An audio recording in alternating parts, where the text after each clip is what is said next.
So I wanted to come back to you and talk about the conversation that needs to happen, because I do think that where we've gone since my last video, which I actually filmed that in early August, and where we are now at the beginning of October, things have changed, things have shifted. And at the end of the last video, when I said that the pendulum swings back and forth, we're already starting to see that stress on the side of Caucasian people who are feeling very crushed down by what's coming. So now we've got crushed down by Caucasian people and crushed down by Black people. And I'm sort of starting to feel like it's not pointless, but the animosity isn't really helping things in one way or the other. So the conversation that needs to be had, I believe, the way that we come to the table about these subjects is by opening it up.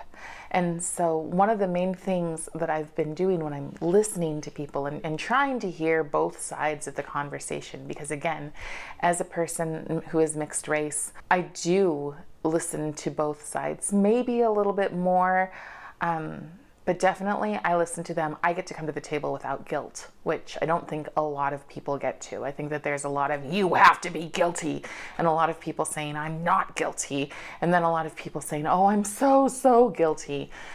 When the reality is that one of the things that I hear a lot of is, give us the platform. We have been oppressed for over 300 years. You've had the platform.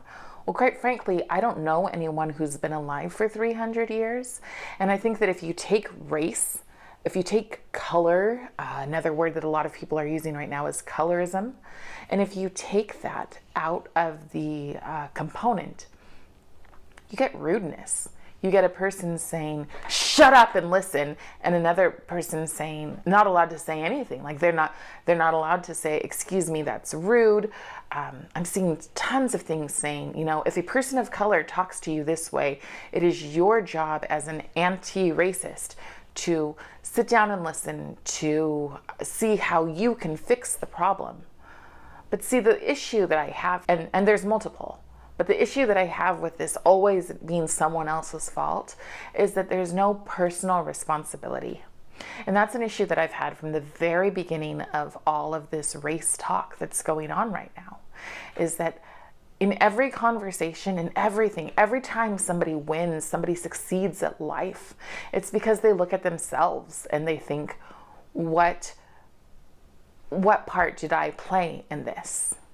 And I think that both sides need to have that conversation.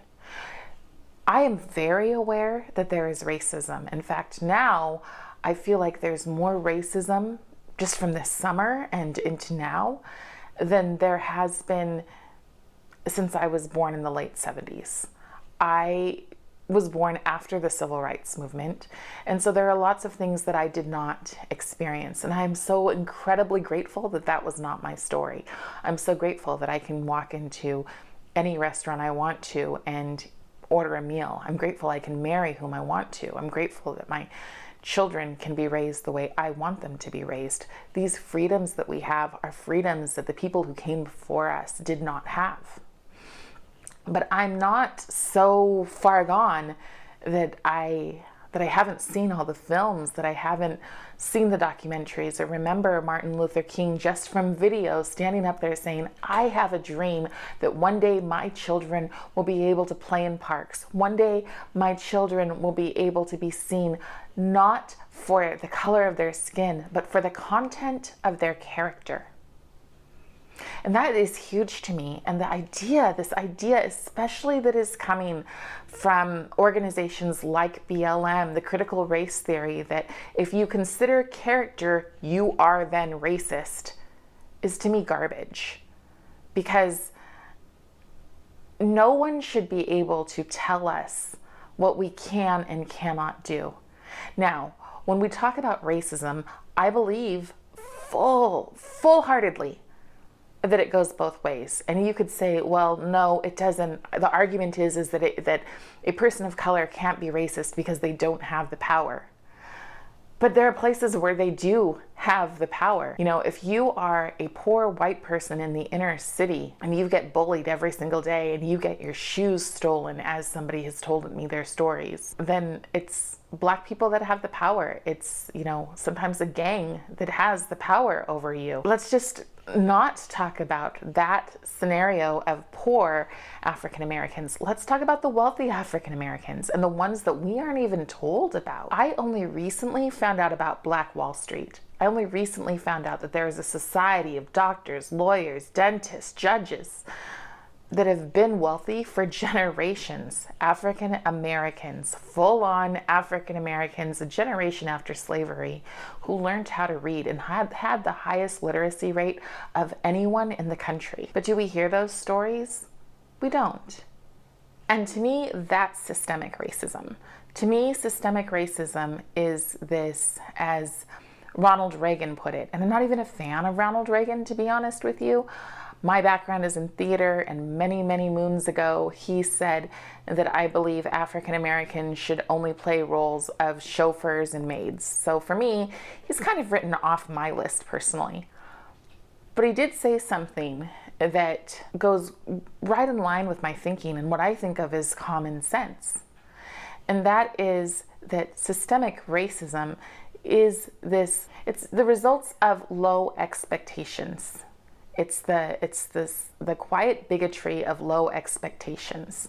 And I'm going to put it in the comments exactly what he said. But that, to me, that idea that people of color, specifically Black people and specifically Black men, can act crazy, act a fool, not pay attention, not respect authority, all of these things, that they're allowed to do that because they're just Black people, to me, that's racist.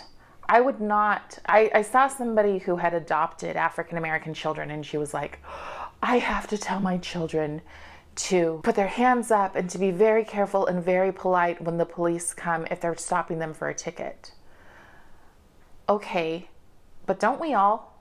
I mean, when we're raising our kids, if we're raising our kids, I have no other word for it than correctly, then don't we all have to take our kids and say, you respect authority. You respect your teachers because they're your teachers. You don't have to agree with them, but you respect authority. And am I defending all police?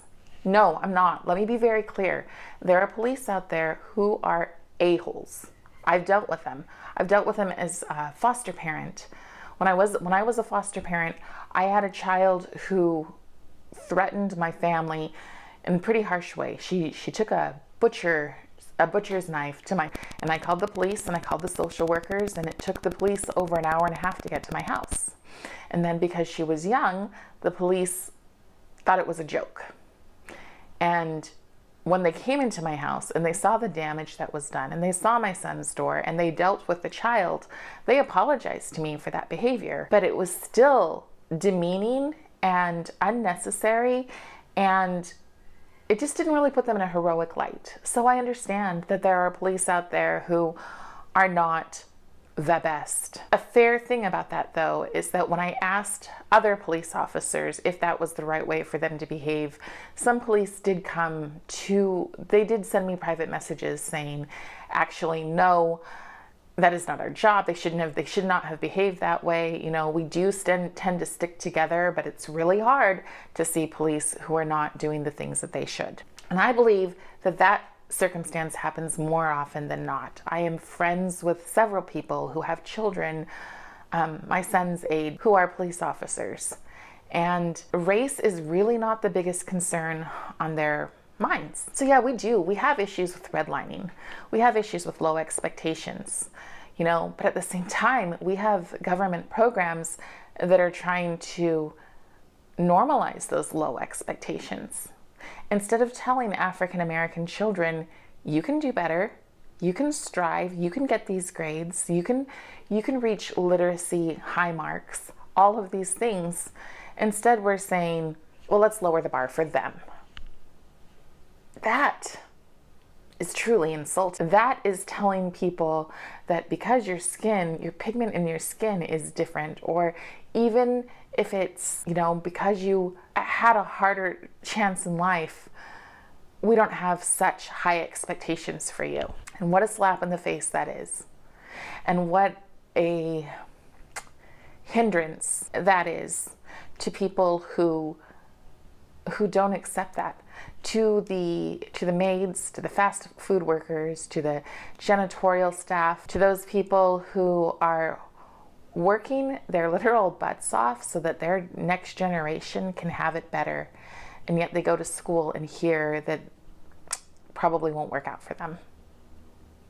To me, that's systemic racism. To me, that's the conversation that needs to be had.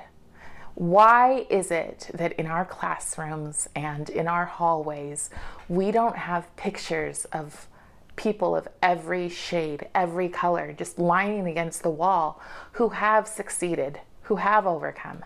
How come our kids don't know stories of those who have achieved? Why is it constantly, we don't have enough, give us more, and we're oppressed? And another thing that's really insulting about that is the people who are telling us this.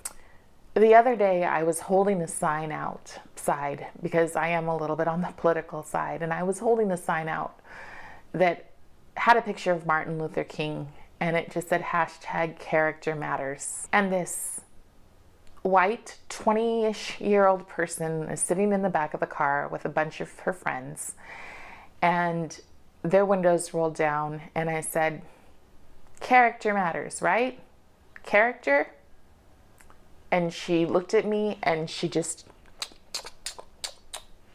and honestly, I could feel that kind of rage when it's just like, how dare you tell me how I should feel about something, or that you have a more superior thought than I do about something that is my own experience.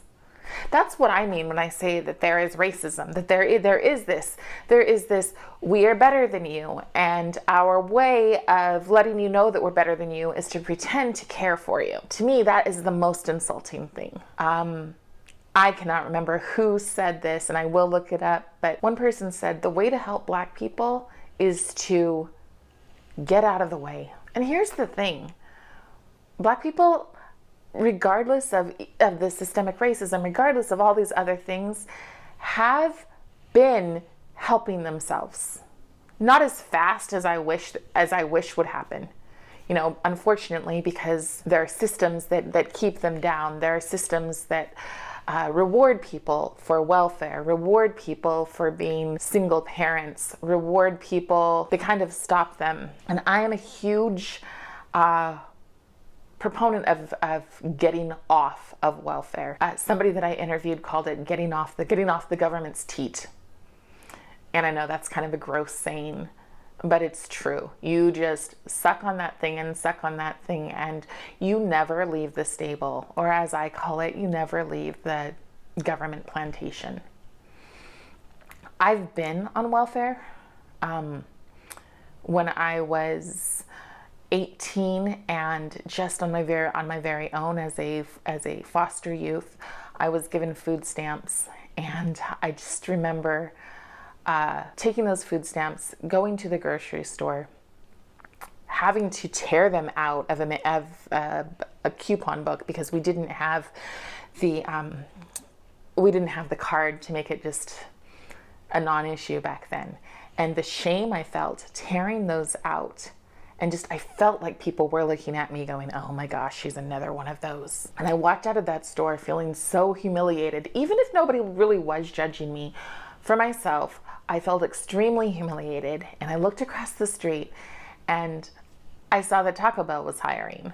So I went and worked the night shift at Taco Bell, because I never wanted to use those food stamps again.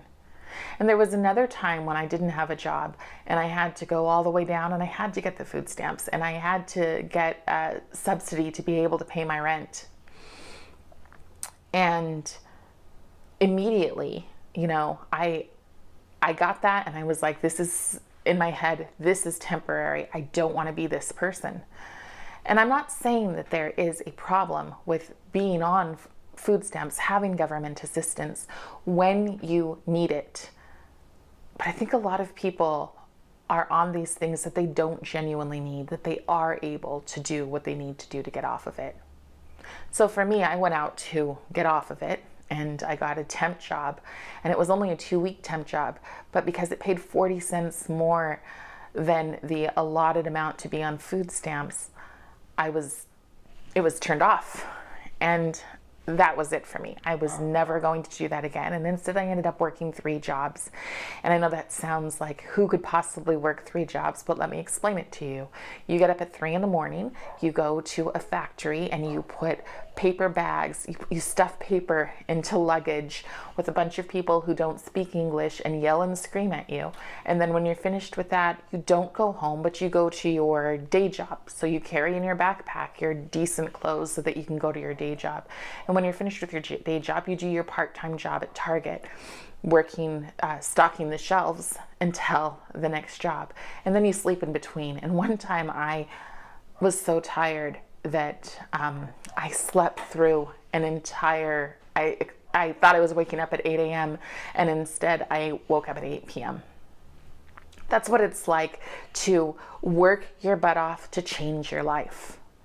And even though that's not my life now at all, I'm a stay-at-home mom, I have a comfortable life. Even though that's not my life now, that sticks with me. That is something that I lived through. And living through that lets me know just how strong I am. So today, we've got a bunch of people who haven't lived through a lot.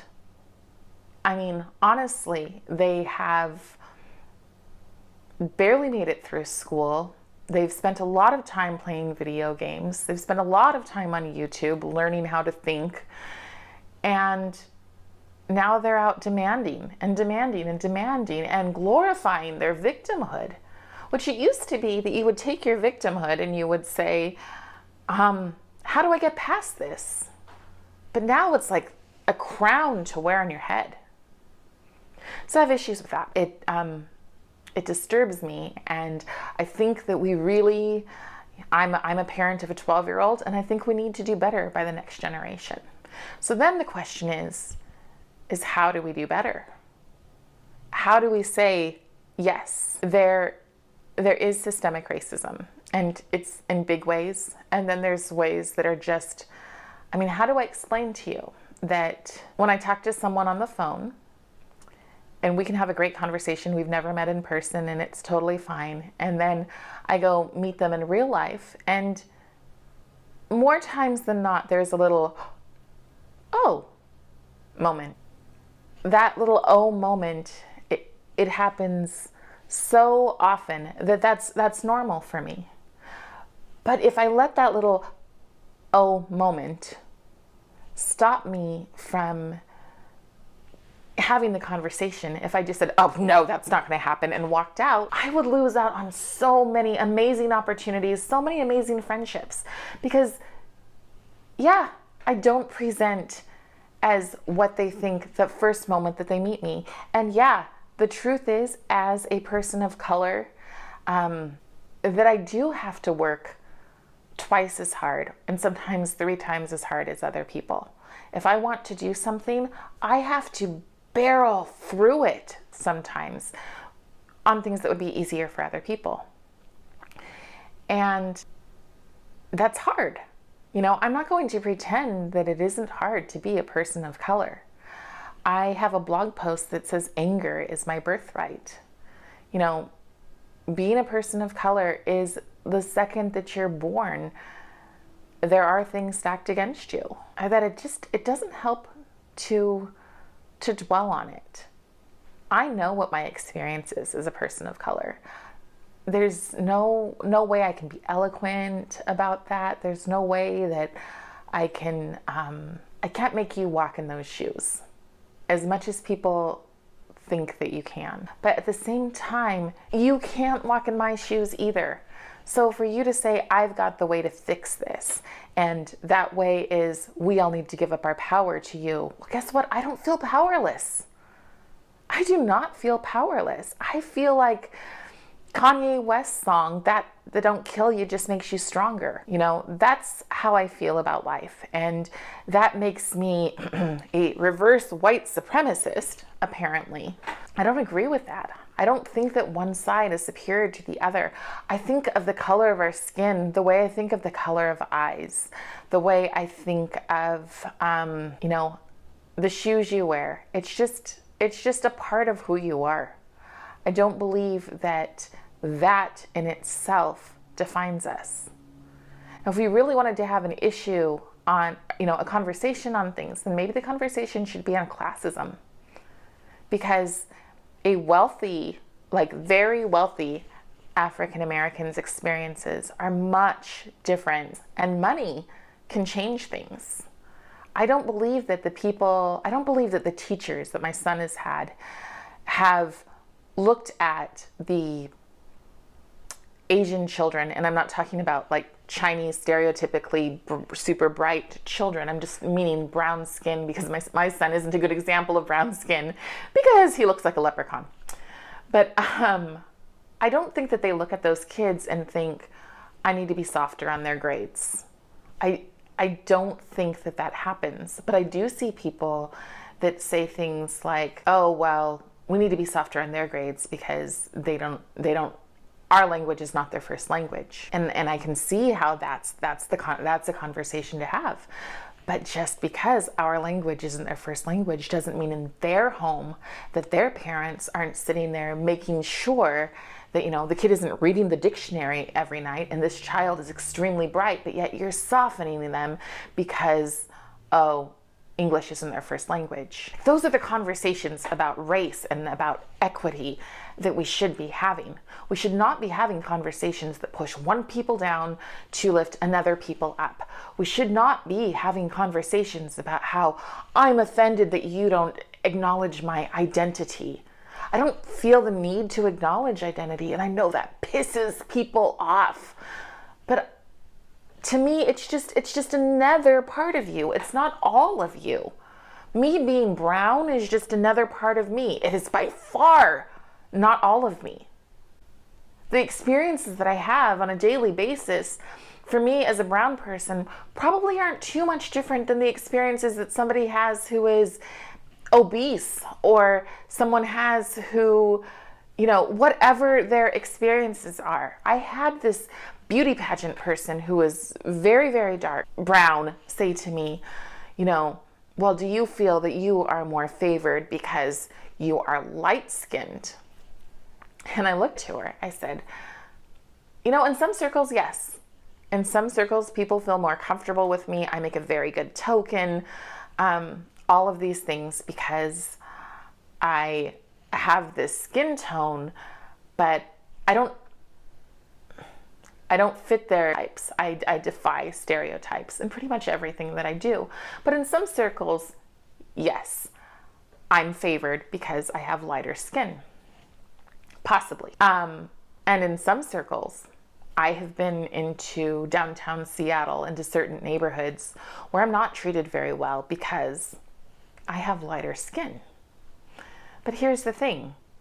Lighter skin, darker skin, she's a beauty pageant winner. I mean, she literally wears the crown, does the wave, beauty pageant. Okay, history tells us that beautiful people are privileged.